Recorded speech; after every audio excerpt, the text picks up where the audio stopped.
Buenos días, espero se encuentren muy bien. El día de hoy lo que vamos a hacer es continuar revisando los apuntes el apunte que habíamos visto en la clase pasada, donde habíamos quedado justo antes de empezar a ver las leyes de Kirchhoff. Me parece que habíamos cansado a ver un poco cómo trabajábamos con la ley de Kirchhoff de voltaje, ¿ya? Así que partimos desde ahí. Aquí está Gustav Kirchhoff, por si alguien le quería poner un rostro, ¿cierto?, a su nombre. Y en principio, ¿qué nos dice la ley de Kirchhoff de voltaje? Nos dice que la suma de todos los voltajes que tenemos en un lazo cerrado, en una malla cerrada o en un bucle cerrado, son sinónimos, ¿cierto? Va a ser igual a cero. Eso implica que el circuito no puede estar abierto, o sea, no podríamos tener acá interrumpido el circuito. A pesar que después van a ver que, desde el punto de vista matemático, si el circuito estuviera abierto, aún así podríamos obtener algunas ecuaciones, siempre que hubieran algunas corrientes circulando por el circuito, ¿ya? Pero en principio, sí, es un circuito cerrado, ¿ya? Vemos que ¿cómo lo aplicábamos? Aquí teníamos un ejemplo que nosotros vimos, si no recuerdo bien lo dejamos anotado en el apunte, acá al final, ¿cierto? Donde veíamos que si nosotros, en este caso el lazo que está en rojo, ¿cierto? Esta malla que está en rojo, empezamos a definir. Según donde llega la flecha, dejábamos anotado como positivo o como negativo una tensión. Por ejemplo, aquí partimos desde el B2, ¿cierto? Como la flecha va a coincidir primero con el más, nos queda más B2. Después la flecha seguía por acá, coincidía primero con el menos, así que nos quedaba menos B3. Después seguía la flecha dando la vuelta, ¿cierto? Coincidía con el menos acá y nos quedaba entonces menos B1. ¿Ya? Y eso lo igualábamos a cero, que es lo que nos está diciendo la ley de Kirchhoff de voltaje, ¿cierto? Después nosotros dijimos, ya, pero ¿y qué pasaría si es que, por ejemplo, lo hiciéramos al revés? ¿Ya? Porque esto se supone que es arbitraria esta malla, ¿cierto? Así que debería funcionar. Vamos a ver. Decíamos entonces que si partimos con la flecha, coincidimos acá con el más del B1, ¿cierto? Así que nos quedaría más B1. Seguimos con la flecha por acá, coincidiría con el más B3, lo ponemos acá, ¿cierto? Después la flecha sigue dando la vuelta, llega por acá en el menos, ¿cierto? Menos B2. Igualamos a cero porque eso nos acabaron los elementos, ¿cierto? Y estamos trabajando en circuitos concentrados, así que en realidad esto que tenemos acá no tendría caída de tensión, ¿cierto? Así que nos quedaba esta expresión. Si nosotros multiplicamos por menos 1, que obviamente no va a cambiar la ecuación, simplemente me va a dejar los signos cambiados, vemos que me queda tal cual como lo que teníamos arriba. O sea, podemos ver que en realidad es indiferente la aplicación del método de si yo tomo en un sentido o en otro sentido la malla. ¿Ya? Así que eso es como nosotros lo aplicamos. Por lo general, uno de los cursos yo diría de física, quizás de circuitos al principio, uno usa bastante las leyes de Kirchhoff. Igual nosotros las vamos a ocupar en el curso, ¿ya? Para cuando ya tenemos resuelto un problema y queremos tener una atención puntual, ahí nos va a ser útil, ¿ya? Pero no nos vamos a centrar directamente a usarlas, ¿ya? Sino que van a estar dentro de métodos que son un poquito más avanzados, ¿ya? Y que por tanto son más poderosos, ¿ya?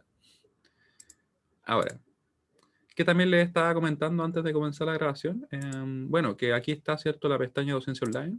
Ustedes pueden encontrar el enlace a la videoconferencia con el cual llegaron aquí, a menos que alguien se lo haya compartido, ¿cierto?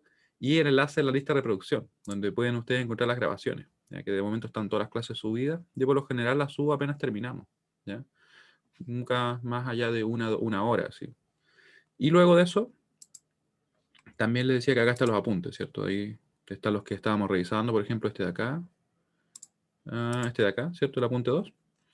Y obviamente los otros apuntes que hemos estado chequeando son los que están en la unidad 1, ¿sí? Que son estos dos, ¿ya? Estamos a punto de terminar el 1.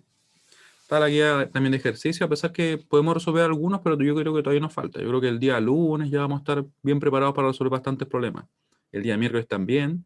Y de hecho en la ayudantía se van a resolver problemas de este mismo tipo, ¿ya? Así que la ayudantía les comento desde ya que partiría el próximo miércoles, ¿ya? Creo que lo había comentado igual, pero nunca está de más recordarlo. Ahora, ¿qué vamos a ver entonces? Vamos a ver aquí rápidamente un ejemplo, porque como les digo, no lo vamos a estar ocupando así, por decirlo así, la LKB para resolver problemas grandes, sino que simplemente para obtener algunas tensiones de repente, ¿ya? Pero si quisiéramos resolver acá, ¿qué haríamos? Definiríamos, por ejemplo, dos lazos o dos mallas, ¿ya? Y veríamos que si tomamos la flecha acá, coincide, por ejemplo, la flecha con el menos, ¿cierto? Menos 12,6, seguimos dando la vuelta, más B1, no tenemos más elementos, así que igualaríamos a 0. Nos quedaría esa expresión que tenemos acá. Ustedes ven el mouse, ¿no? Por ejemplo, ahí. Sí, profe, sí se ve. Muy bien. Sí, siempre les confirmo porque a veces me pasa que con el whiteboard aquí no se ve, entonces ahí tengo que señalar, ¿ya? Entonces, podemos despejar y nos queda que la tensión B1 va a ser 12.6 volts, ¿ya? Después podemos trabajar en la otra malla 2 o lazo 2, finalmente son sinónimos, y partir por donde nosotros queramos. Podemos partir, por ejemplo, con la flecha acá en el más, ¿cierto? Que está llegando a nuestra tensión de B2, ¿ya? Cuidado ahí porque a veces he visto que uno se puede confundir porque dice, no, pero es que está llegando al menos, y no, es por donde entra. Y nosotros asumimos que está rotando en este caso en sentido horario, ¿cierto? Así que sería más B2 menos B1 igual a 0, porque no tenemos más elementos, ¿cierto? Y más tensiones en este lazo. Luego, una vez que tenemos eso, podemos despejar y nos queda entonces que las tensiones serían iguales, vale decir 12.6 volts. Aquí alguien podría pensar en cosas que quizás han visto previamente, ¿cierto? En circuitos paralelos y cosas por el estilo, que uno muchas veces lo ve en física, y podría decir, bueno, esta tensión que tengo aplicada a este elemento, ¿cierto? Como tenemos que estos dos elementos están conectados entre los mismos nodos, la tensión debería ser la misma. Claro, lo podrían hacer, pero eso es finalmente una consecuencia de la aplicación de la ley de Kirchhoff de voltaje, ¿ya? De ahí viene eso. Y algo más importante. Como ustedes se pueden fijar, también había un lazo 3, que sería este lazo que va por todo alrededor del circuito, ¿cierto? Toda esa malla que tenemos ahí. Y uno podría decir, pero y bueno, ¿y por qué no la ocupamos? O sea, se podría haber ocupado sin ningún problema. Pero lo que sucede acá es que este lazo que contiene otros dos lazos, o otras dos mallas, ¿cierto?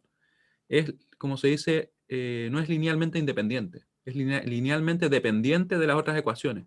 Quiere decir que yo puedo formar esta ecuación a partir de las dos de acá. Por tanto, no me entrega información nueva, ¿ya? Y sería redundante, ¿ya? ¿Eso a qué nos lleva? Que en métodos un poco más avanzados, como el método de mallas, nosotros definimos las mallas siempre como los lazos interiores por el hecho de que los lazos exteriores ya van a contener información que está contenida en los otros, ¿ya? O sea, en el principio, las mallas interiores nos van a dar ecuaciones linealmente independientes, ¿ya? Ese es el punto al cual quiero llegar, ¿ya? Pero en principio entrega la misma información, ¿sí? Por acá, le voy a mandar una pregunta para, para ver si estamos bien. ¿Ya? ¿Se entiende lo que acabamos de revisar? Lo que le acabo de comentar respecto a que en realidad nos basta con las ecuaciones interiores, porque la otra, la exterior, está, por decirlo así, formada por las ecuaciones de estas mallas interiores. Vale decir, es linealmente dependiente, ¿cierto? Ya. De todas maneras, es un aspecto como mucho más, como podríamos decir, teórico, ¿ya? No hace falta para resolver el problema. Pero nunca está de más dejarlo ahí, porque y la idea igual es que le encuentren sentido a lo que estamos haciendo, ¿ya? Y finalmente se puede decir que la LKB expresa la ley de conservación de la energía. La LKB además es independiente de la naturaleza de los elementos. Eso es bastante importante porque yo podría tener resistores, fuentes, podría tener diodos u otros dispositivos, algunos que vamos a ver después, como por ejemplo los capacitores o los inductores, y no va a cambiar el hecho de que tiene que cumplirse, ¿ya? No, eso no va a influir, ¿ya? Tenemos también que la LKB impone una restricción lineal entre los voltajes de rama de un lazo. Eso quiere decir que esto nos está diciendo que se tienen que cumplir esas condiciones, ¿ya? Al momento de, por ejemplo, resolver un problema, obviamente más complejo, donde tengamos, por ejemplo, no sé, 4 ecuaciones y sea un sistema de 4 ecuaciones, cada una de esas ecuaciones que obtenemos, si es que aplicamos, por ejemplo, la LKB, serían restricciones, que nos dicen que las tensiones se tienen que relacionar de tal manera, ¿ya? Así que van a ver que igual va a tener un parecido a la expresión que nosotros vamos a obtener en un circuito más complejo, con quizá algunos problemas que ustedes pueden haber trabajado en otros casos, ¿ya? Por ejemplo, en optimización, a pesar que aquí no optimizamos, pero tiene como una similitud. Ahora, ley de Kirchhoff de corriente. ¿Ya? Probablemente también ustedes la vieron, porque en realidad es como lo típico que uno ve en circuitos, ¿cierto? O en física cuando ve, por ejemplo, temas de electromagnetismo o temas de más circuitales igual. Esta ley, ¿qué es lo que establece? Establece que lo que nosotros vamos a hacer acá, al momento de trabajar en un nodo, ¿ya? Porque si se fijan antes, la ley de Kirchhoff de voltaje se refería siempre a una malla, a un lazo, ¿cierto? ¿Sí? En este caso se va a referir a un nodo. Y nos dice que la sumatoria o la suma neta de las corrientes que convergen en un nodo va a ser igual a 0. ¿Ya? ¿De dónde viene esto? En realidad viene del hecho de que la carga no se va a destruir, sino que simplemente va a trasladarse, ¿ya? Y para aplicar la LKC vamos a tener que definir un sentido arbitrario para las corrientes, que se van a considerar entonces como positivas, ¿ya? De forma que se puede asumir que las corrientes entrantes sean positivas o que las corrientes salientes sean positivas, pero no ambas. Este punto quizá puede ser medio ambiguo, medio extraño, pero lo vamos a ver ahora justamente acá. Tenemos que ser abierto. De hecho, si no lo estoy mirando, no se abre. Bueno, así es Whiteboard. ¿Qué le vamos a hacer? ¿Qué le vamos a hacer con Whiteboard? Entonces, vamos acá a ver un un pequeño dibujo donde vamos a explicar ese punto, porque de verdad que es un punto bastante relevante. ¿Ya? Así que sería nuestra clase 3. Clase 3, vamos a ver cómo va la caligrafía, vamos a ver si va mejorando. Clase 3 y estamos a viernes 19. No nos vamos a dar ni cuenta si no va a ir el mes. Y no chiste porque vamos a estar a cuánto ya el lunes, 22. Viernes, y lo tuve que pensar eso que lo dije recién. 3 del 2021. ¿Ya? También les aprovecho de comentar que hoy día les voy a dejar disponibles los temas del trabajo de investigación, ¿ya? Las rúbricas yo creo que la próxima semana, porque tenía que ajustarlas y no me he dado el tiempo para ajustarlas, pero son ajustes menores por si acaso. Respecto a lo que yo les comenté en la primera clase, la clase de presentación, no va a haber un cambio significativo, simplemente como ajustar un poquito los puntajes por acá, de los textos, ¿ya? Pero no los criterios. Eso va que está tal cual como lo que comenté en la clase de presentación. Ya, entonces, ¿qué le estaba diciendo yo? LKC, ¿cierto? La LKC, vamos a ver un ejemplo específicamente. Fijémonos que incluso la podemos generalizar, ¿ya? Pero vamos a partir de a poco. Vamos a partir con este nodo. Tenemos el nodo N, ¿ya? Nodo N, vamos a tener, por ejemplo, que está ingresando acá una corriente. Acá le vamos a ponerla así mejor. Tenemos esto. Tenemos una corriente acá que le vamos a llamar I1. Tenemos una corriente acá que le vamos a llamar I2. Esto por si acaso es totalmente arbitrario. Yo lo estoy inventando en este momento, ¿ya? Es para efectos de que podamos ver cómo nosotros podríamos aplicar la LKC, ¿ya? Así que una vez que está esto sería como parte del problema, vamos a ver cómo la aplicamos. Opción 1. Nosotros tenemos que definir ahora qué vamos a tomar como positivo. Las corrientes entrantes como positivas o salientes como positivas. Ustedes lo van a elegir, de hecho. Ustedes van a elegir eso porque este es un curso que vamos a aplicar la democracia en cada situación. ¿Han visto alguna vez cómo se crean las encuestas? Bueno, ahora lo van a ver. Ahora lo van a ver.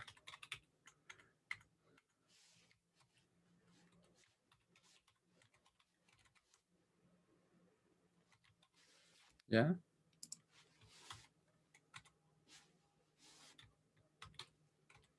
Salientes positivas. Tengo que aprender a escribir igual.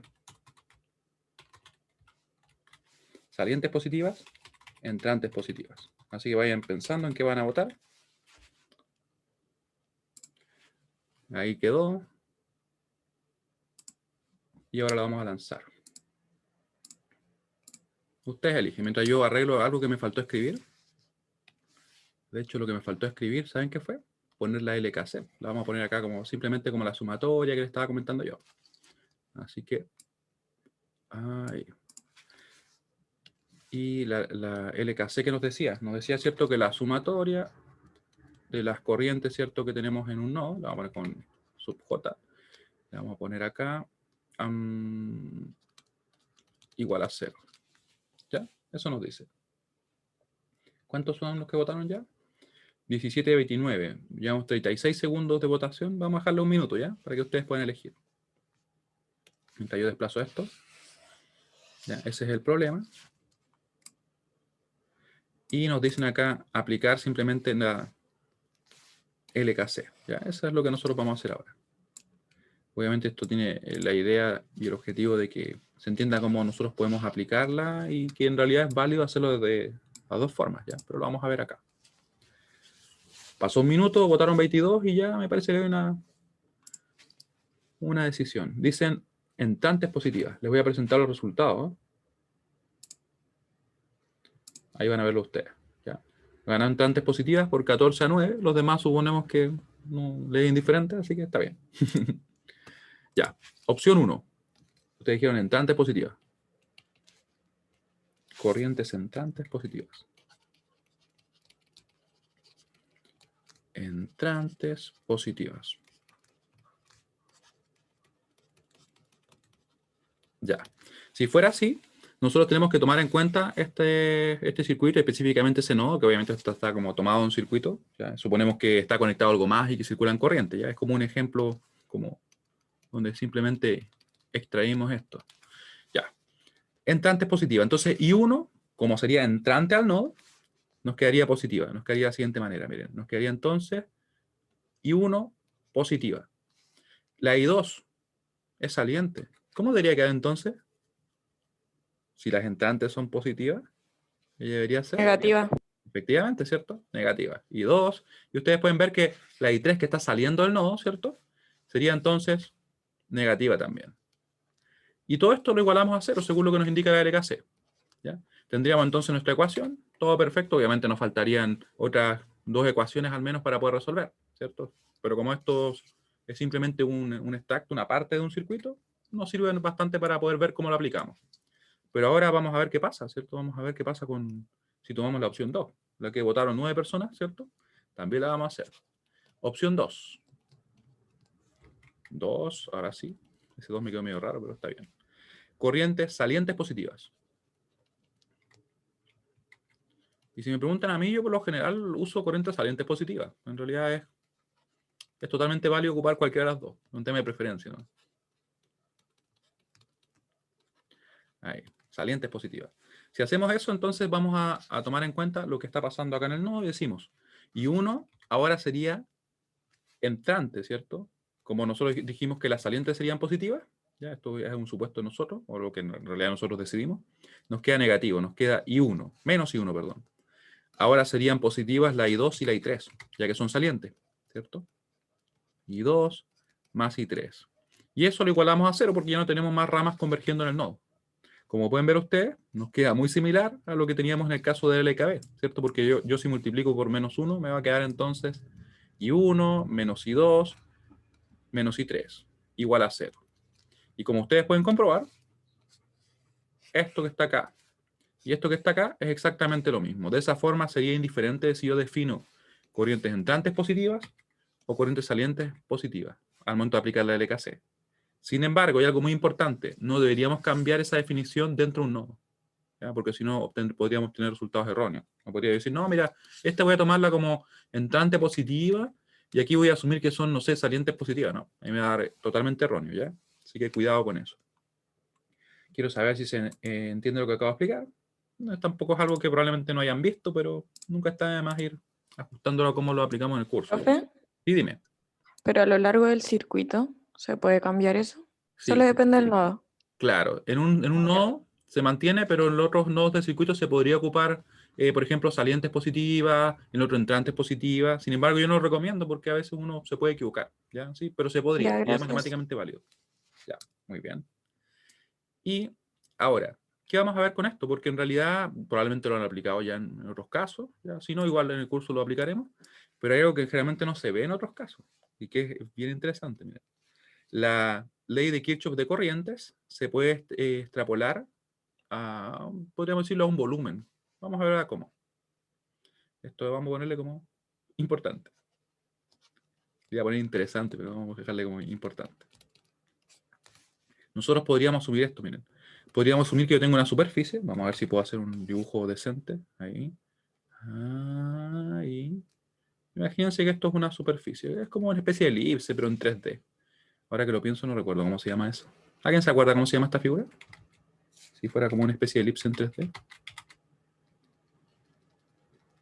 Bueno, al menos no enseño matemáticas, así que tampoco está tan mal.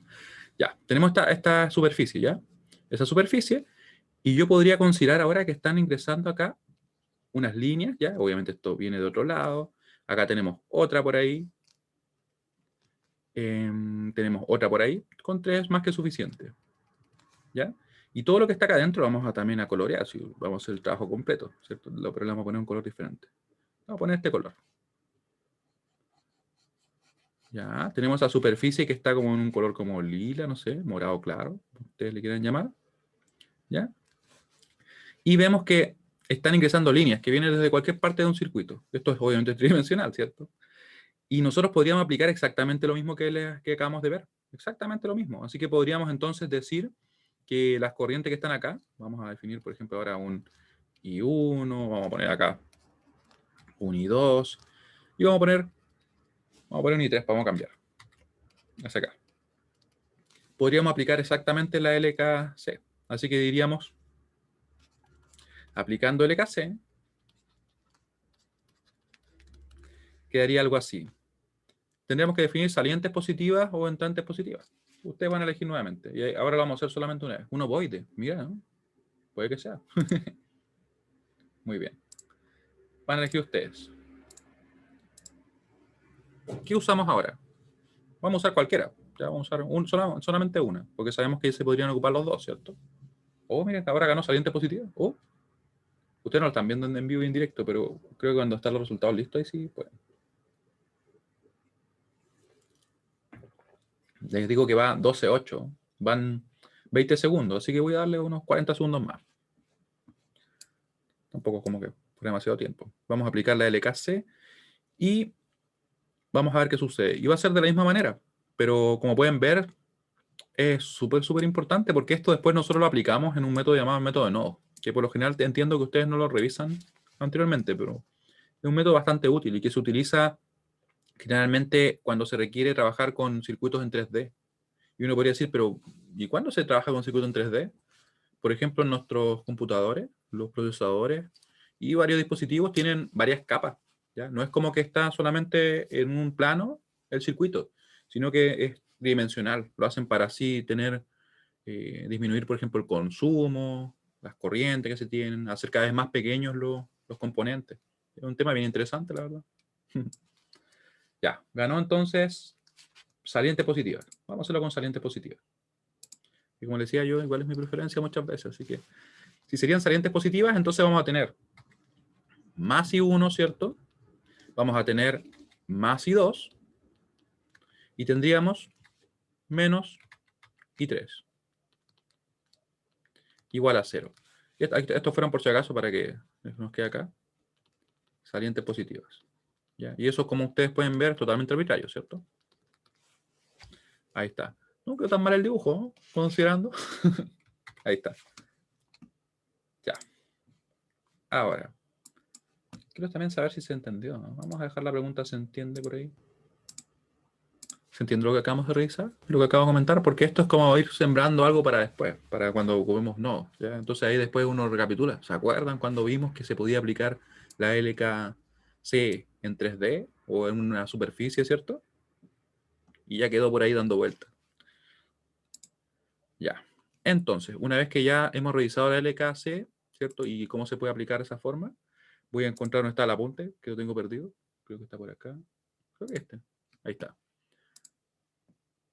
Y vamos entonces a ver algunos ejemplos que tenemos por acá. Ya no lo vamos a tener demasiado, pero lo suficiente para ver cómo se aplica acá también. Tenemos, ¿cierto?, un circuito similar al que habíamos visto en el caso anterior, y nos piden que calculemos, por ejemplo, algunas ecuaciones. Vemos que si se aplica en el nodo 1 la LKC, podríamos ver cómo se está aplicando. Fíjense bien que nos aparece IS menos I1 menos I2 en base a este nodo, ¿cierto? Y nosotros podríamos definir entonces si se usó entrantes positivas o salientes positivas. Podemos ver claramente que si nos quedó, ¿cierto?, el IS que está entrando al nodo como positivo, es evidente de que serían entrantes positivas, ¿cierto? Y las otras que salen nos quedaron negativas, ¿ya? Se ordenó la expresión así, se obtuvo una ecuación. Y algo que quiero que ustedes noten, perdón, sería lo que pasa en el nodo 2. Fíjense que me entrega la misma información, o sea, no me entrega nada nuevo. Me va a llegar obviamente al IS igual a I1 más I2. Y aquí nosotros podemos notar también que como en ambos nodos tenemos que estar ingresando y saliendo las mismas corrientes o convergiendo las mismas corrientes, sería redundante trabajar con el otro. ¿Ya? Eso es muy importante. Porque si identificamos lo que pasa acá en el nodo 1, va a suceder lo mismo en el nodo 2. ¿Ya? Van a poder retornar por lo mismo. Si es que hubiera otra rama que estuviera convergiendo ahí obviamente podría ser diferente y tendría sentido obtener la ecuación. Y ahí se preguntaba qué se asumió para obtener estas ecuaciones. Pero bueno, ya lo comenté. Pero sería, ¿cierto? Y ese que nos quedó positivo, entrante es positivo. Muy bien. Finalmente podemos decir entonces que la LKC es independiente de la naturaleza de los elementos. Estos elementos pueden ser lineales, no lineales, activos, pasivos o variantes o invariantes en el tiempo. O sea, en realidad, lo que sea que esté conectado acá en estas cajitas, ¿cierto? R1, R2, pueden ser resistores, pueden ser otros dispositivos. Si es un elemento que tiene solamente dos conectores, ¿cierto? O sea, un inicio y un final, va a tener que saber cumplir la ley de Kirchhoff de corriente. ¿Ya? Eso se va a cumplir. Vemos que la LKC va a expresar la conservación de la carga en cualquier nodo. También se dice muchas veces que y esto nos va a servir bastante ver el dibujo que hicimos acá. Este dibujo, fíjense, lo que dice finalmente la LKC, o cómo se puede analizar quizá de una manera un poco más profunda, es que no se puede acumular nada por acá. ¿Ya? No se acumula carga ahí, sino que todo lo que entra tiene que saber salir. ¿Ya? Por eso es que podemos decir sin ningún problema, ¿cierto?, que esto se va a cumplir. ¿Ya? Es como apareció una cosa que de repente vemos en las calles. No sé si ustedes se han fijado que hay algunos cruces. Algunos cruces, una cosa como media rara, pero... Y que aparece como pintado así. Con amarillo, sí. ¿Han visto eso, no? ¿Se acuerdan qué significa? ¿O no se acuerdan qué significa? Bueno, cuando, por ejemplo, hagan el curso de manejo, lo que dice es esto. Claro, que uno no se puede tener ahí, que son cruces los cuales, obviamente por las condiciones y por la cantidad de vehículos que circulan, uno no podría dejar su auto detenido acá. Dice como no detenerse en el cruce. Eso significa. Efectivamente. Pero bueno, después cuando saquen su licencia, si que no la tienen ahí, lo van a hacer. No detenerse en cruce. No normas. A ver, una imagen. Iba a decir ahí, pero no estaba nada. Ahí está. A pesar que se ve como un poquito. Ahí está, de hecho se ve mejor. Tu especialista en pintura en Palencia. No sé por qué sale eso. Quizás debe estar por acá. ¿Se fijan? Algo así, de ese estilo. Y muchas veces en Chile al menos aparecen los cruces, como me parece que por acá, ¿cierto? Y en principio si uno se queda detenido le pueden pasar un parte y cosas así. ¿Ya? Entonces, ¿a qué me refiero con eso? Que si tuviéramos vehículos circulando por acá y que fueran, entre comillas, así como las cargas, ¿cierto? Que circulan por las ramas, ¿cierto? Y esto fuera el nodo, aquí no se deberían poder detener, entre comillas, las cargas. O los vehículos, para nuestro caso, ¿cierto? A eso es lo que me refiero. ¿Ven? Todos los días se aprende algo nuevo. Si que no lo hayan visto. Ahí. Algo de ese estilo. Por eso es que se puede aplicar la LKC así. Y ahora vamos a dejar nuestros dibujitos por acá. Y vamos a ver este ejemplo. En realidad aquí ustedes pueden ver que se puede resolver problemas sin ningún inconveniente. Y aprovechando que tenemos este dibujo acá, fíjense bien. Este elemento sería una fuente de tensión, que lo estoy adelantando y lo hemos comentado varias veces, ¿cierto? Que me indica a mí la polaridad, positivo o negativo. 6 volts. Esto podría representar una pila, una batería de un celular, podría representar la batería de un automóvil sin ningún problema. ¿Ya? Es un símbolo totalmente teórico. Este podría ser un resistor que en estos momentos tiene una tensión aplicada sobre de 3 volts. Este también podría ser lo mismo. Circula una corriente, me están dando mucha información. ¿Y esto que está acá qué sería? Si esta es una fuente de tensión, lo que está acá es una fuente de corriente, que lo que hace es imponer y me dice cuánta corriente tiene que saber circular por esa rama. Me dice que por esta rama tiene que circular 4 amperes y no va a poder ser de otra forma. ¿Ya? Este es un elemento ideal, como se le dice, porque en la realidad, ¿qué sucede? Que si yo tengo una fuente de estas características que trata de imponer una corriente, obviamente si es que yo le pongo cargas diferentes, no va a poder mantenerla en todos los casos. ¿Se imaginan que nosotros tuviéramos, no sé, una población entera conectada a esto? ¿O una industria completa? No la va a poder suministrar, por ejemplo, si la carga es demasiado grande. ¿Ya? Va a tender a caer la corriente, hasta el punto que ya no se va a poder trabajar con eso. ¿Ya? Eso es lo que sucede en la realidad. Teóricamente no hay ningún problema, decimos que se fija y se fija esa corriente. ¿Ya? Igual después yo voy a hacer un listado de los tipos de fuentes, ¿ya? Pero nunca está de más centrarnos en eso. ¿Ya? Y aquí en realidad hay otros ejemplos donde podemos ocupar la LKB, ¿cierto? Sí. Acá se sumaron todas las tensiones. Les voy a hacer una pregunta así. ¿En qué sentido se tomó la malla? ¿Hacia la derecha? O más fácil, ¿contrahorario o horario? Lo pueden escribir por acá nomás. ¿Qué sentido se usó para la malla? ¿Horario o contrahorario? Ahora, una vez que ya hemos estado revisando estas cosas, debería ser relativamente fácil de ver, ¿ya? Pero nunca está de más. Se tomó hacia acá la malla, horario, se tomó antihorario. Anti. De hecho, veamos. Basta que veamos una de las tensiones y con eso nos va a bastar.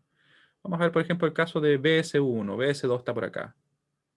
Tienes razón, porque si fuera antihorario, ¿cierto? Coincidiría con el menos, y se corresponde ahí con menos BS2. El BS1, si fuera antihorario, coincidiría la flecha con este más, ¿cierto?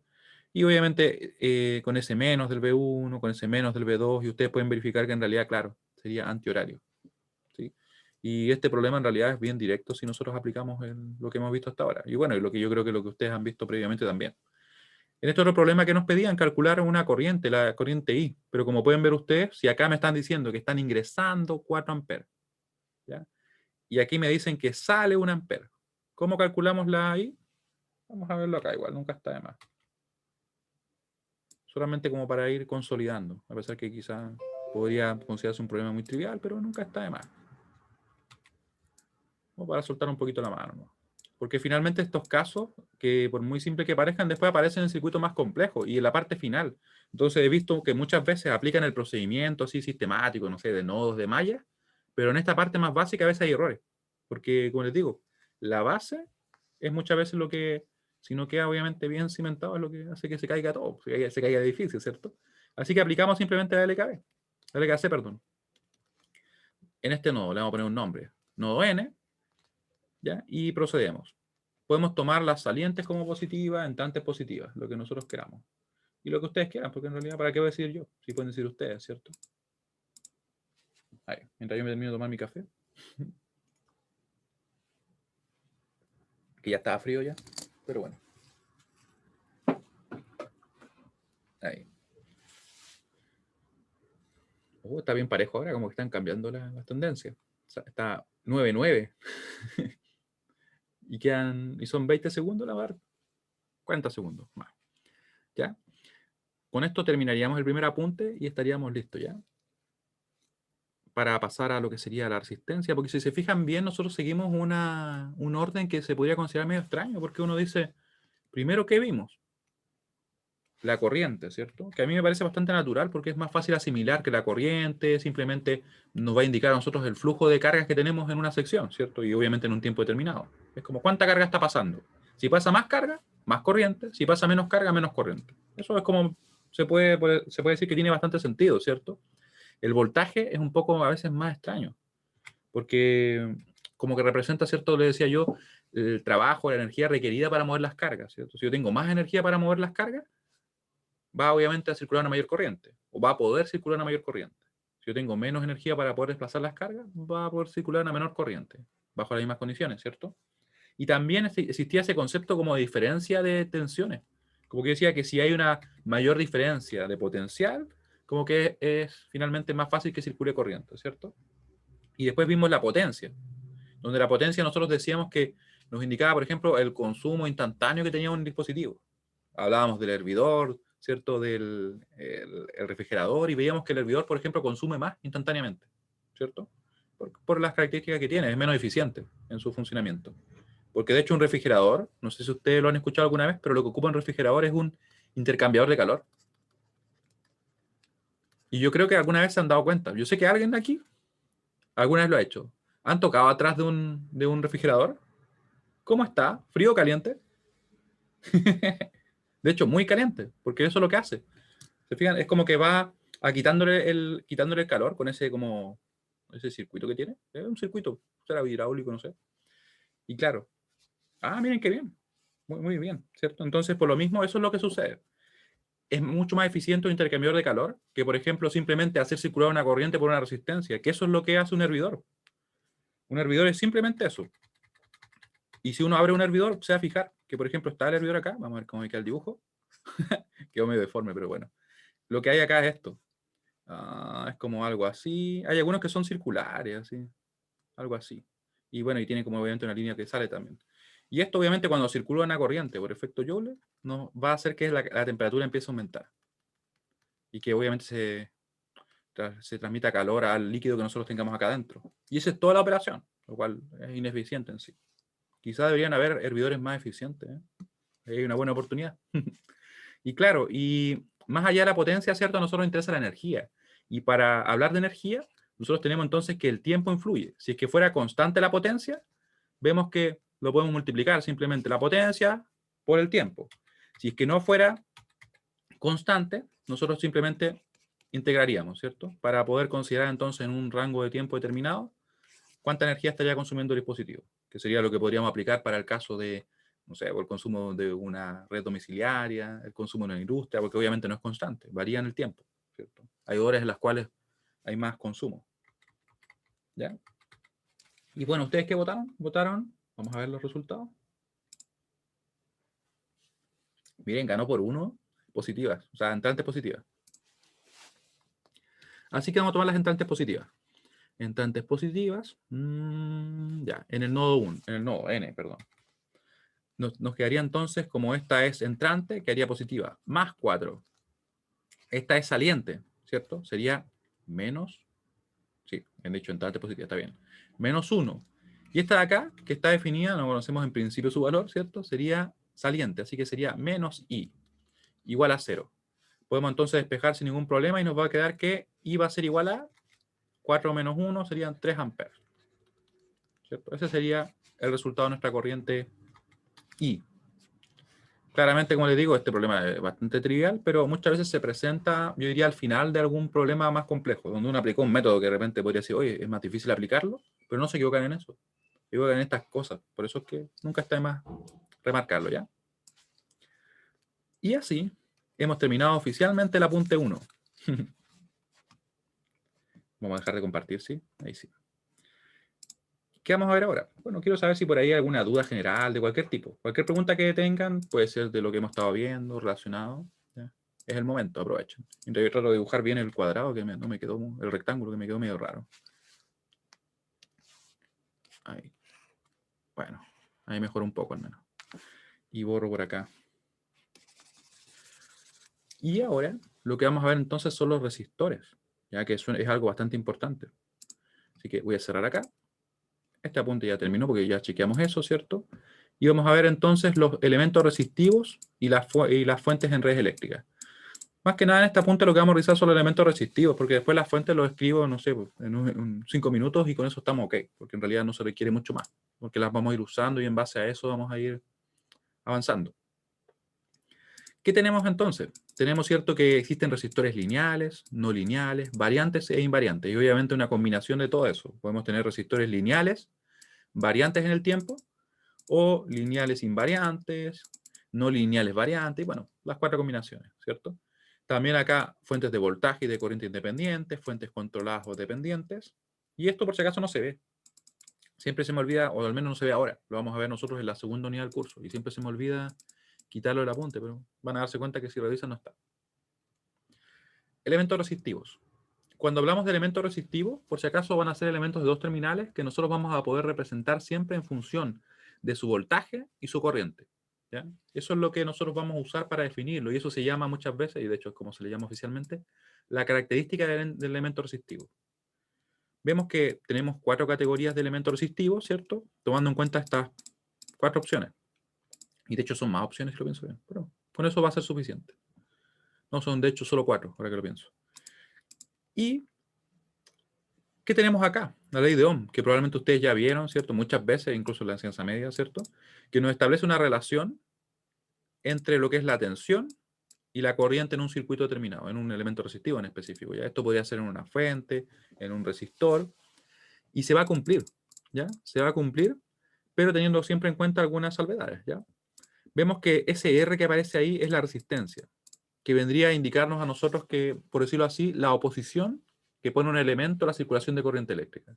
Vale decir, si yo le aplico, supongamos, 12 volts a un circuito, se va a poner de una manera determinada, ¿ya? Si yo le aplico esos mismos 12 volts a otro circuito, puede que la resistencia que opone sea diferente, ¿ya? Es finalmente eso. Y lo pueden asumir también si es que alguien por ahí lo quiere conectar con física. Bueno, esto también puede estar dentro de física, pero con una inercia a la circulación de carga eléctrica. Así como, por ejemplo, supongamos que yo tengo un mueble muy grande, no sé, un closet, y está totalmente cargado, yo lo quiero empujar, lo quiero acelerar, ¿cierto? Me va a costar más si tiene una mayor masa, ¿cierto? Claro, porque finalmente representa una inercia, ¿cierto? En este caso, y cuesta más acelerarlo si tiene una mayor masa. La resistencia se podría pensar de esa manera, porque si yo quiero poner una fuente para, entre comillas, acelerar las cargas y hacer que circulen, ¿cierto? La mayor resistencia me va a representar esa inercia, que me va a costar más hacerla circular. ¿Ya? Es algo más o menos para que si a alguien le gusta y se le hace más simple pensarlo de esa manera, ¿ya? Y bueno, y si le gusta verlo así también sirve bastante, ¿cierto? Debido a que tenemos como que el voltaje que trata de forzar la circulación de cargas eléctricas, ¿cierto? Tenemos la resistencia que se opone a la circulación y la corriente, la pobre corriente que está sufriendo ahí, ¿cierto? Y otro concepto importante es la conductancia, que sería simplemente el inverso de la resistencia. Se va a representar por una G. Muchas veces se usaba esto antiguamente los mos, pero ahora la verdad es que no se ocupa. Pueden ver que en realidad mos es como simplemente OHM, que es la unidad de lo que sería la resistencia, pero al revés. Porque la resistencia, por si acaso, se mide en ohm. Ohm, como aparece acá. Ohm, que sería volt dividido en ampere. La S está totalmente de más ya. Totalmente de más la S. Se pone ohm y se pone en minúscula, de hecho. La resistencia de un elemento denota su capacidad para resistirse al flujo de corriente eléctrica. Vemos que acá hay otro símbolo para representar un resistor. De hecho, un resistor lineal invariante en el tiempo. Tenemos una tensión aplicada y tenemos una corriente aplicada. Y tenemos una referencia. ¿Tengo alguna pregunta que indique eso? No, parece que no. ¿Qué referencia se estaría usando? ¿Referencia pasiva o referencia activa? ¿Pasiva o activa? Voy a crear la pregunta, vamos a dejarla por acá. Lo pueden escribir porque en realidad igual es algo que hemos estado revisando. ¿Qué referencia se estaría ocupando acá? ¿Referencia pasiva o referencia activa? ¿Se acuerdan de eso? ¿Lo vimos o no? Yo recuerdo que sí. Lo puedes escribir en el chat. Bueno, pasiva me dicen por acá. Ya. De hecho es pasiva, porque la corriente estaría entrando por el positivo. Basta que ustedes recuerden eso, porque la activa va a ser al revés. ¿Ya? Y eso está en el apunte. Si recuerdo bien, lo tenemos por acá. Ahí está. Notación, sentidos de referencia. Referencia pasiva. Es un supuesto donde asumimos que el elemento en cuestión está absorbiendo energía y la clave está en que la corriente ingresa por el positivo. ¿Sí? ¿Ya? Ese sería el punto. Y esto, como les digo, se ocupa bastante después y es lo que genera a veces errores o dudas. Por eso es que yo lo remarco tanto. Más a veces que lo que se remarca en los libros. ¿Ya? Vemos ahora acá una característica de un elemento. Vemos que esto sería, en este caso, la relación entre el voltaje y la corriente. Tenemos una recta. Y la pendiente de esa recta sería precisamente nuestra resistencia. ¿Se acuerdan ustedes de la ecuación de la recta? Que en algún momento la vimos, ¿cierto? Vamos a poner por acá. Esto sería un resistor lineal invariante. ¿Cómo era la ecuación de la recta? Era así, ¿cierto? Era I igual a mx más, y aquí le pueden poner ustedes como quieran, le voy a poner b ya. ¿Ya? Donde veíamos, ¿cierto? Que esta es la pendiente. Y esto de acá, ¿cierto? Era el intercepto. ¿Sí? Entonces, si se fijan acá, nosotros tenemos una recta, así que ¿por qué no podríamos obtener su ecuación de la recta? Si yo lo representara así, sería entonces B de t, sería igual a, en este caso M, sería la resistencia. El X de t sería nuestra corriente, ¿cierto? ¿Qué me quedó tan cuadrado ahí? ¿Y el intercepto cuál sería? 0, ¿cierto? Por eso que nos queda precisamente esa expresión. Y miren, ¿qué será eso? Bueno, lo tengo por acá. Sería justamente la ley de Ohm, ¿no? Miren las coincidencias que tenemos. ¿Cierto? Claro, así es como se cumplen y en realidad en que se ocupan este tipo de ecuaciones y todo, ¿ya? Así que tenemos que para un resistor lineal invariante, su resistencia es constante y corresponde a la pendiente de la ecuación que tenemos acá, o perdón, de la recta que tenemos acá, ¿ya? Vamos a ver algunos casos límites también, que esto es bastante importante. ¿Qué serían estos casos límites como que pueden parecer medio extraños? Y saben que a mí la verdad es que me gusta bastante esto verlo con algunos ejemplos porque siento que queda mucho más claro. Y le voy a hacer algunas preguntas, así que prepárense. No, si en realidad es como para ir conectando con cosas que ustedes han visto o han escuchado en la vida cotidiana. Porque no tiene mucho sentido si nosotros vemos todo esto teórico, ¿cierto? Y vemos ecuaciones, si no lo conectamos con el mundo real, ¿ya? Porque el mundo real obviamente es importante. Vivimos en él, ¿cierto? Así que, ¿qué vamos a ver acá? Vamos a ver algunos casos límites. Primero, vamos a ver el cortocircuito. Y esto lo voy a dejar acá solamente como para tenerlo ahí. Y les voy a hacer una pregunta a ustedes. ¿Qué entienden por cortocircuito?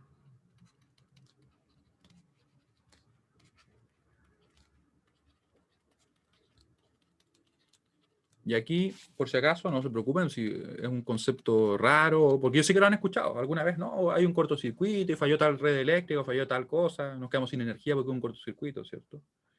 ¿Qué tiende a pensar uno? Si alguien lo quiere decir, lo quiere escribir, lo puede hacer, no hay problema. Si no, yo puedo... Ups. Ahí. Si no me lesiono así, lo voy a poder hacer. Por lo general, voy a ver si represento lo que ustedes piensan. Mira, justo Juan Ignacio nos responde lo que yo le iba a comentar. Muy bien. Dice, es cuando el circuito se sobrecarga e interrumpe. Ya, mira, tienes una parte que está muy correcta. Por lo general, muchas personas piensan dos cosas. Miren, primero, vamos aquí a tirar algunas ideas. Que no, es que como que se corta el circuito, se interrumpe. Se corta el circuito o se interrumpe. Esto por si acaso, si alguien está anotando, puede esperar, porque son solamente ideas así al vuelo. Ya no, que no estoy escribiendo la respuesta correcta de uno. El circuito o se interrumpe. Estoy como tratando de representar las ideas que puede tener uno. ¿Ya? Si no, obviamente, hay que estudiar esto primero. Esa sería, por ejemplo, una opción 1. Podríamos tener una opción 2, que es la que nos comenta Juan Ignacio, que sería como que se produce una sobrecarga. Se produce una sobrecarga o se carga y se interrumpe, ¿cierto? ¿Ya? Pero fíjense que la palabra interrumpe está en las dos. ¿Ya? Y ese es el tema. La verdad es que un cortocircuito no representa una interrupción del circuito. A pesar que uno puede decir, pero ¿cómo? Si el circuito se corta, por eso es cortocircuito. Y la verdad es que no. Lo que sucede en un cortocircuito es simplemente, ¿ya? Esto no sería correcto. Esto sí podría estar bien. ¿Sí? Tiene sentido. Tiene sentido esto, que sea como una sobrecarga. Pero completo en sí no estaría correcto. ¿Ya? Le vamos a dejar como un check, pero con una cosita mala. Mucha carga y poca resistencia. Ya, Brian, por ahí va acercándose. Poca resistencia, ahí está la clave. De hecho, teóricamente, un cortocircuito va a corresponder a lo siguiente. A una resistencia cero. Un cortocircuito corresponde a una resistencia igual a cero. Un corriente, estoy escribiendo. Estoy escribiendo cualquier cosa. Un cortocircuito corresponde a una resistencia igual a cero.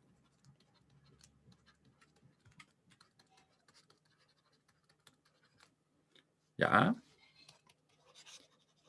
Un estado neutro, depende de cómo lo analicemos. Mira, resistencia igual a cero. ¿Ya? ¿Qué quiere decir eso? Vamos a fijarnos acá, miren. Y ahora se va a entender mucho mejor. Porque yo lo hago a propósito así para que como que quede medio ambiguo. Pero pensemos que yo tengo acá un elemento. Tengo un elemento, yo voy y le conecto una fuente, todo perfecto, aquí estamos conectando una fuente a nuestro elemento, debería, no sé, alimentarse y funcionar todo perfecto. El voltaje de la fuente ya está definido, es un voltaje cualquiera, pueden ser 12 volts si así lo queremos. ¿Ya?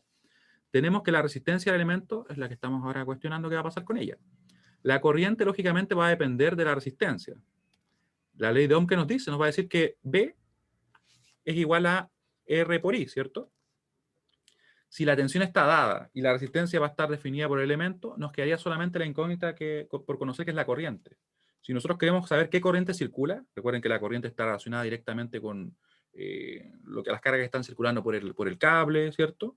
Si es muy alta se podría quemar, se podría producir un incendio, como yo les comentaba en la clase pasada. Podemos acá despejar simplemente la expresión y podríamos calcular la corriente de esta forma, ¿cierto? Es simplemente despejar la corriente. Y esto está fijo. ¿Qué pasa si la resistencia se hace cero? Si la resistencia se hace cero, si R igual a cero, vamos a tener entonces que la corriente va a tender a infinito. Eso es lo que sucede. Claramente en el mundo real eso no va a pasar, no va a ser infinita, ¿ya? Pero sí va a ser un valor muy alto y va a tener un pic tan grande de corriente que va a producir, como decía, ¿quién me lo decía por acá? Juan Ignacio decía que va a ser una sobrecarga, ¿ya? A pesar que técnicamente no se llama sobrecarga eso, pero va a ser una corriente muy alta en un instante de tiempo corto que va a provocar finalmente que se pueda quemar nuestros circuitos, se puedan dañar los equipos, ¿ya? Eso es lo que sucede, por ejemplo, si es que yo hiciera esto, miren. Si es que yo tengo un enchufe, no lo hagan por favor, esto es como el disclaimer, ¿cierto? y yo tomara un alambre. Imagínense que tomo un alambre de cobre y lo pongo ahí. ¿Ya? Y lo pongo ahí. ¿Qué resistencia podrá tener ese alambre? Obviamente usted no tendría por qué en principio conocerla, pero yo les puedo dar un aproximado de 0,1 ohm, si es que, a lo más 0,1 ohm. ¿Qué tensión tenemos aplicada acá? Aproximadamente unos 220 volts si estuviéramos trabajando en alterna. ¿Cuál sería la corriente que circula por este alambre? Podemos calcularlo. Nuestra corriente sería igual a la tensión, ¿cierto?, dividido en la resistencia. Estos son valores aproximados, pero de todas maneras nos va a permitir calcular. Vamos a pensar que son 0,1. Y eso va a estar medido en amperes. Fíjense lo que teóricamente nos debería dar de corriente. Vamos a calcularlo rápidamente. Vamos a calcularlo. Son 220 dividido en 0,1, ¿cierto? Serían, entre comillas, 2200 amperes. Y uno dice, ¿pero cómo? 2200 amperes. ¿No habíamos hablado que en realidad los circuitos soportaban como 10, 15 amperes? Claro, sí, soportan como 10 o 15 amperes. Lo que va a suceder es que antes de que se alcance ese valor, ¿cierto? Se va a fundir el cable, el alambre, perdón, o si no se alcanza, si es que tenemos un buen sistema de seguridad, va a accionarse el disyuntor electromagnético que tenemos en nuestra casa. El automático que uno dice muchas veces, ¿cierto? Y se va a bajar. Eso va a pasar. Pero esto es sumamente peligroso, así que no lo hagan, ¿ya? No hacer. No hacer esto en casa. ¿Ya? Porque se puede provocar un incendio, porque muchas veces, si es que no actúan suficientemente rápido las protecciones, esto se va a fundir, y si se funde se va a quedar pegado, y usted no lo va a poder sacar. ¿Ya? Así que, no hacerlo.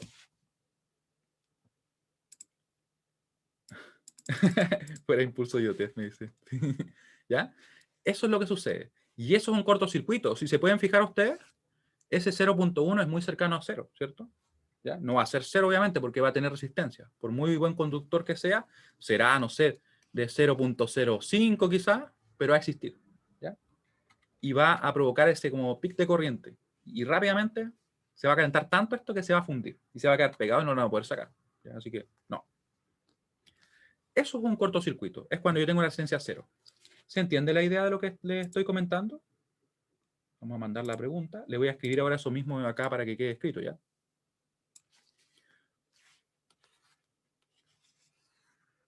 La idea es ir consolidando, ¿cierto? Ya, muy bien. Muy bien, muy bien. ¿Ya? Así que eso es un cortocircuito. Es cuando la resistencia es 0. En definitiva,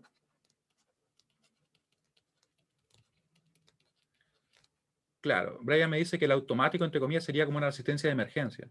Sí, es un dispositivo de emergencia que lo que hace es simplemente separar o abrir el circuito cuando circula una corriente mayor a un valor determinado. El nombre técnico es disyuntor magnetotérmico. ¿Ya? Ustedes saben que, de hecho, es disyuntor así. Magnetotérmico.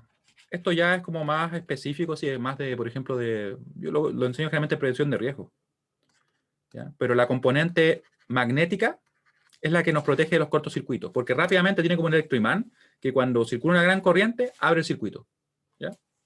Y la parte térmica es la que nos protege de la sobrecarga, que son más lentas. Es como, por ejemplo, cuando la corriente empieza a aumentar de a poquito, porque hay muchos consumos y se mantiene por mucho tiempo. No va a ser, por ejemplo, una corriente tan alta como la que estamos calculando acá, pero podría ser una corriente, digamos que, no sé, de 11 amperes. Si el circuito está diseñado para soportar 10, 11 amperes en el largo plazo va a ser nocivo porque va finalmente a deteriorar el aislante de nuestros cables y se va a terminar dañando, se va a romper y puede provocar un incendio. ¿Ya? Ese tipo de casos se llaman sobrecarga, ¿ya? Porque está trabajando una carga muy cercana o incluso superior a la que debería soportar el circuito. ¿Ya? Pero eso, como les digo, es ya un tema más técnico de protecciones eléctricas. En definitiva, decíamos, ¿cierto?, que un cortocircuito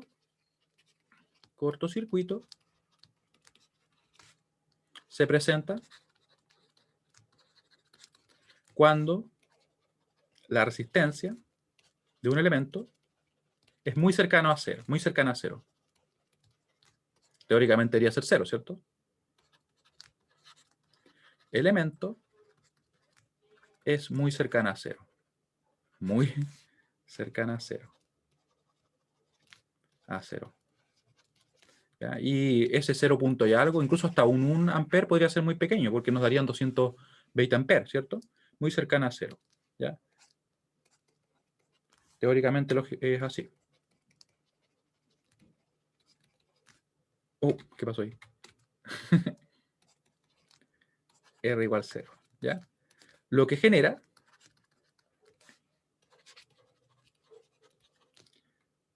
que al aplicar una fuente,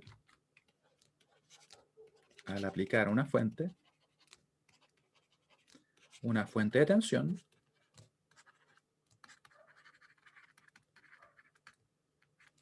la corriente se dispare, ¿cierto? Vamos a poner entre comillas que dispare. La corriente aumente, no, vamos a poner que se dispare, le voy a poner entre comillas. Total, siempre le podemos poner entre comillas a las cosas y escribir cualquier cosa, ¿cierto?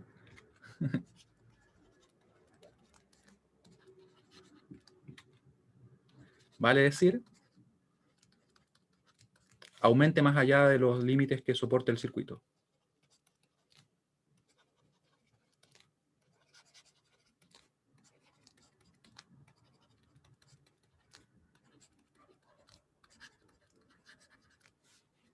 Oye, que escribí bastante, ¿eh? Pero al menos va a quedar escrito ya. Porque al menos a mí siempre me gusta seguir una regla, que es la que dice lo siguiente, que lo que no se escribe como que no queda, porque a veces uno, claro, lo escucha, lo entiende, pero después pasa el tiempo, ¿cierto? Y se le puede ir esa idea, ¿cierto? En cambio, si queda escrito, ustedes lo van a tener ahí. Al menos, lo van a leer y van a acordarse más o menos de lo que estábamos viendo, ¿ya? Muy bien, así que cortocircuito sería eso, una resistencia igual a 0. Y de esa forma también vamos a tener algo más, vamos a tener lo que sería un circuito abierto. ¿Pero qué será ahora un circuito abierto? ¿Qué creen ustedes que podrá ser un circuito abierto?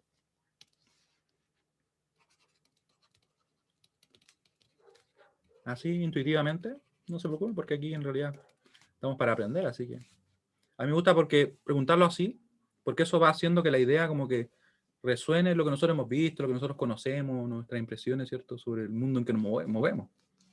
Porque todos usamos la corriente eléctrica o la energía eléctrica, ¿cierto? Circuito abierto, como ustedes pueden ver, que en el caso anterior teníamos que el cortocircuito era una resistencia a 0, vamos a ver que directamente, si yo tengo esto abierto acá y tengo una fuente, vamos a ponerlo de este lado, fíjense bien, tengo una fuente, tengo acá esto, directamente el circuito abierto. ¿Será fácil para la corriente circular por acá? ¿O será difícil? Me dicen cable a tierra, que no forma un ciclo ni se va a tierra. Ya, de hecho está correcto lo que dice Juan. Sí, efectivamente. Vamos a tener que va a ser simplemente eso, que está abierto y que por tanto la corriente va a tener una resistencia increíblemente alta. Tan alta que podríamos decir que tiende a infinito. ¿Ya? ¿Por qué digo que no tiende que no es exactamente, por ejemplo, infinito? Obviamente. Porque si es que nosotros eleváramos la tensión, por ejemplo, si yo pongo acá, supongamos, 12 volts, por acá no circula corriente, obvio, porque está abierto, ¿cierto? Si le pongo 100 volts, tampoco va a circular corriente, es muy poco. Pero si yo sigo aumentando y le pongo, digamos, 200 kilovolts, y el aire está húmedo, la distancia es pequeña, podría provocarse un arco eléctrico y circular corriente. De hecho, es lo que sucede muchas veces en las líneas de alta tensión, y por eso es que van tan separados. No sé si ustedes se han fijado cuando uno va en la carretera, que en realidad están, por ejemplo, estas torres, y los cables van súper separados. Van, por ejemplo, a veces como metros de distancia, 2 metros, ¿ya? Y es porque en realidad, como de repente las tensiones son tan altas, podría provocarse una circulación de corriente y haber un arco. Y si se produce eso, es una falla entre fases y podría hacer que se caiga el sistema, ¿ya? Por lo mismo van muy, muy separados, ¿ya? Y eso se calcula, obviamente, ¿ya? Así que en realidad un circuito abierto sería eso, se presenta cuando, o corresponde, vamos a ponerlo, corresponde a una resistencia muy alta, que donde podemos decir que prácticamente tiende a infinito. Corresponde a una resistencia muy alta. ¿Han visto arcos eléctricos alguna vez en un video? Porque ahora lo vamos a ver. Muy alta. Tendiente a infinito. Y que por tanto vamos a ver que si yo aplico una fuente, la corriente va a ser prácticamente nula, ¿cierto? Obviamente en condiciones normales, ¿cierto? Si yo la elevo tanto la tensión de forma que, y además el entorno me permite a mí que que se pueda producir la circulación de corriente, ¿ya? Podría circular, pero estamos hablando de casos muy, muy, muy, muy particulares. ¿Ya? Ese es un infinito por si acaso. ¿Ya? De forma que la corriente tendería a cero. Que en condiciones normales, vamos a ponerle ahí porque siempre, como les digo, están los casos particulares. Que son la mayoría de los casos que nosotros vamos a ver ahora, van a ser condiciones normales, ¿ya? La corriente es igual a cero. Al menos teóricamente.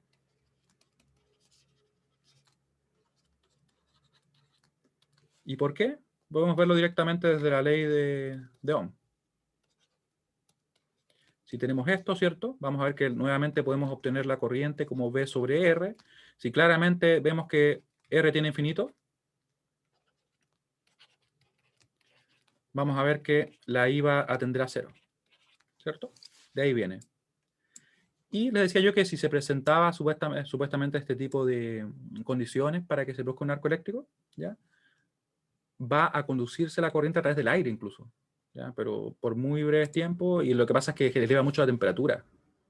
Y muchos de los accidentes que sufren, por ejemplo, los trabajadores en industria, no se debe muchas veces a la electrización, o sea, que le circule corriente, sino que a arcos eléctricos, porque se acercan demasiado, por ejemplo, a las líneas de alta tensión y se produce ese arco y les da como un golpe, un shock eléctrico. Y de verdad, hasta a veces, por ejemplo, el metal se funde y sufren quemaduras por eso. No entra en tanto detalle porque quizás es como muy, muy excesivo eso. Ya mire, arco eléctrico. En Dark Souls, ¿qué era eso? Miren. Wow. Bueno, digamos que eso fue bastante. Fíjense el arco cómo se formó ahí a través de esa línea. Se podría haber producido, se fijan, un incendio forestal incluso. Fuerte, ¿eh? Wow.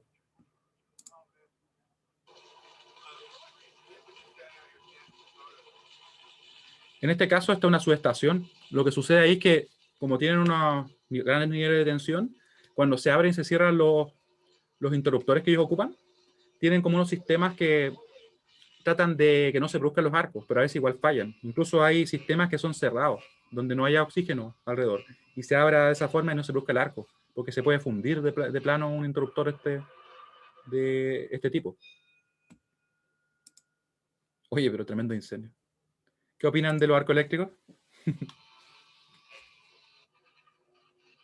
Wow, eso ya fue un poco... De plano fue una explosión. Ya. ¿Se entiende lo que les acabo de comentar? ¿Qué es un arco eléctrico? Se fijan que es tan alta la tensión que llegó a conducirse por el aire, miren. Oh, se quemó.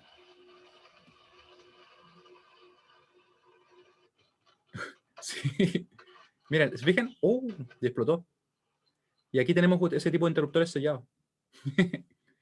No, pobre, no, pero ¿por qué? No sé si veremos eso. Ya, dejémoslo hasta ahí mejor. Porque es un poquito crudo el accidente, ¿cierto? Pero bueno, entienden ahora de que en realidad es un tema importante, ¿cierto? Pobre. Pero de verdad que eso sucede. Lo que pasa es que un arco eléctrico en esas condiciones es tanto el calor que genera que llega a fundir, por ejemplo, las tapas, los metales que tiene cerca. Y la explosión que se produce, obviamente lanza todo ese material incandescente, podríamos decir. ¿Sí?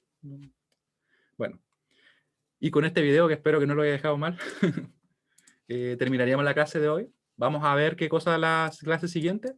Vamos a conectar eso con estos gráficos, ¿ya? Porque obviamente si lo veíamos solo con gráficos, yo siento que no es la mejor manera, porque es demasiado teórico, cuando estos son cosas que nosotros vemos en el mundo real. Como le decía yo, eso de que si yo voy y pongo un alambre, que no debo hacerlo, ¿cierto?, en el enchufe, es un cortocircuito porque la resistencia es muy baja, por tanto la corriente se dispara, se eleva mucho, ¿cierto?, pudiendo fundirlo o haciendo que, por ejemplo, toda la red se quede sin energía debido a la acción de los sistemas de seguridad. El cortocircuito está relacionado muchas veces con los arcos porque, a pesar que la resistencia es muy grande teniendo infinito, no siempre eso se va a cumplir si es que, por ejemplo, la tensión que tenemos en una red es demasiado alta y además las condiciones de humedad, de distancia, a veces no son las adecuadas, ¿ya? Así que le agradezco mucho su participación y nos veríamos entonces el próximo lunes. Espero que estén muy bien. Chao, chao. Chao, profe, que esté bien. Chao, Chao. chao. Chao, profe. Sí, pues. Me disculpan por mostrarle el video de un accidente. Está al final. Pero es algo que sucede.